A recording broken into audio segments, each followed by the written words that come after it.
Hola, mi nombre es Luis Arevalo, soy estudiante de la carrera de Comercio Exterior en la Universidad de las Fuerzas Armadas ESPE y hoy les voy a hablar sobre la evolución de la nomenclatura. La necesidad de clasificar mercancías aparece con el nacimiento de comercio entre civilizaciones, como los egipcios, fenicios, griegos, chinos y romanos. No existían aún nomenclaturas, pero sí registros rudimentarios de productos y tributos. Por ejemplo, en Egipto, durante el Imperio Nuevo, los escribas registraban productos importados y exportados como oro, incienso o lino, en papiros y tablillas de arcillas.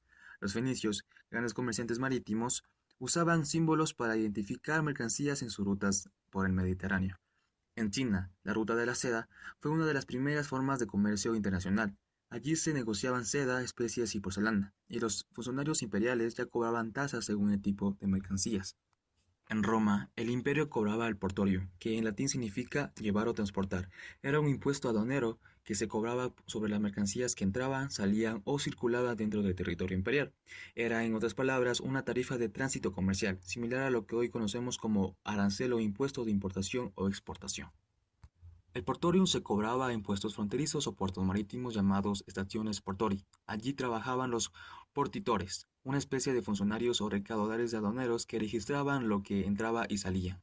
Cada provincia de Roma tenía su propio portitorium, que con diferentes tasas según el tipo de productos, el lugar de origen y la dirección del comercio, es decir, si es que entraba, salía o transitaba.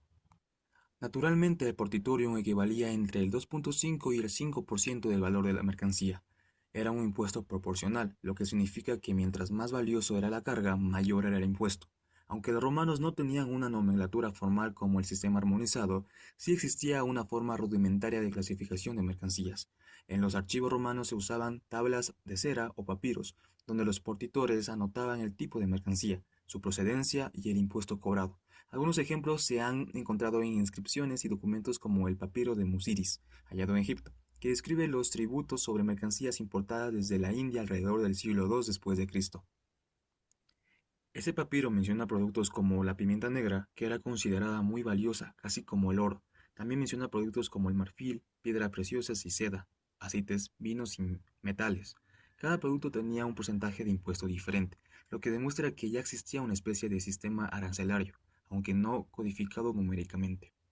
Ahora demos un gran paso en la historia y hablemos sobre el inicio de la técnica moderna. En 1853, Francia dio el primer gran paso al crear la nomenclatura arancelaria francesa, considerada el primer sistema técnico de clasificación moderna. Su innovación principal fue clasificar los productos según el grado de elaboración, lo que reflejaba el proceso productivo. Así, se organizaban en tres grandes niveles. El primero era materias primas, el segundo era productos semi-elaborados y el tercero era productos manufacturados. Esta estructura ayudó a las aduanas a entender de dónde provenía el valor agregado de un bien y se convirtió en un modelo seguido por los otros países. Además, el sistema francés introdujo una clasificación alfabética y numérica básica, lo que facilitó la recopilación de estadísticas de comercio exterior. Un dato curioso sobre esto es que esta nomenclatura también se utilizó para medir el desarrollo económico e industrial de Francia, porque mostraba qué tanto se transformaban las materias primas dentro de un país antes de exportarse.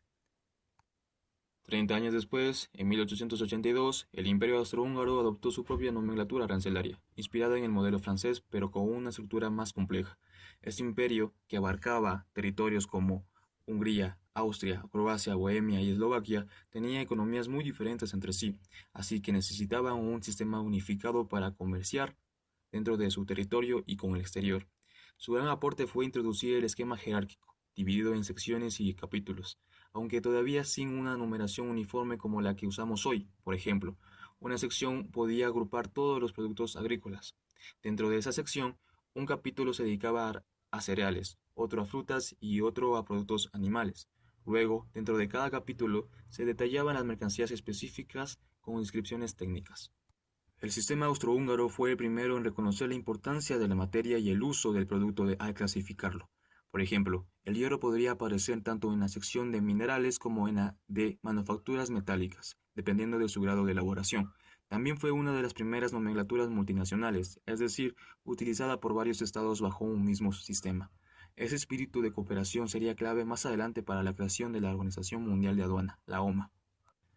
Ahora hablemos sobre la nomenclatura de Bruselas. Aunque el gran salto se daría en 1950, vale mencionar que Bélgica ya tenía experiencia en clasificación arancelaria desde 1831, justo después de su independencia. Su sistema organizaba los productos por tipo de materia y producto derivado, de forma muy lógica. Primero el material base, por ejemplo la madera, y luego sus derivados, tablas, muebles, papel. Esa idea de familias de productos fue clave para entender la relación entre insumo y manufactura, un concepto que influiría directamente en la futura nomenclatura de Bruselas. Bélgica además era un país fuertemente comercial, con el puerto de Amberes como uno de los más activos del mundo. Su posición geográfica entre Francia, Alemania y los Países Bajos le convertía en un punto de encuentro ideal para el comercio europeo. Durante la primera mitad del siglo XX, el mundo vivió dos guerras mundiales que desorganizaron el comercio internacional. Sin embargo, después de 1945, con el fin de la Segunda Guerra, los países comenzaron a reconstruir sus economías y a promover la cooperación internacional. El comercio volvió a crecer, pero seguía existiendo un gran obstáculo. Cada país seguía usando su propio sistema de clasificación, lo que le hacía muy difícil comparar estadísticas, aplicar tratados comerciales o establecer aranceles comunes. Por eso, Bélgica propuso crear una nomenclatura universal bajo un organismo internacional. En 1950, en la ciudad de Bruselas, se firmó el Convenio sobre la Nomenclatura para la Clasificación de las Mercancías en las Tarifas Aduaneras, conocido como la Nomenclatura de Bruselas. El convenio fue impulsado por el Consejo de Cooperación Aduanera, hoy conocido como Organización Mundial de Aduana, la OMA, y entró en vigor oficialmente en 1955. Este sistema representó un cambio total respecto a los anteriores. Este estaba organizado jerárquicamente en 21 secciones y más de 1.200 posiciones arancelarias. Cada producto tenía un código numérico progresivo, compuesto por cifras que indicaban su grupo, capítulo y subgrupo. Las secciones agrupaban grandes categorías, por ejemplo, productos animales, vegetales, minerales, maquinaria, etc. Los capítulos detallaban familias más específicas, y dentro de ellos se ubicaban las partidas y subpartidas, que describían el producto con precisión técnica. Además, por primera vez se definieron reglas interpretativas comunes que todos los países miembros debían seguir, a lo que garantizaba uniformidad en la clasificación. También se estableció que los textos estarían en francés e inglés, convirtiéndose en el primer lenguaje comercial internacional. Dato curioso es que la nomenclatura de Bruselas se elaboró con la participación de más de 30 países, incluyendo potencias industriales y economías emergentes. Su objetivo no solo era simplificar los aranceles, sino también promover el libre comercio en un mundo que comenzaba a recuperarse de la guerra.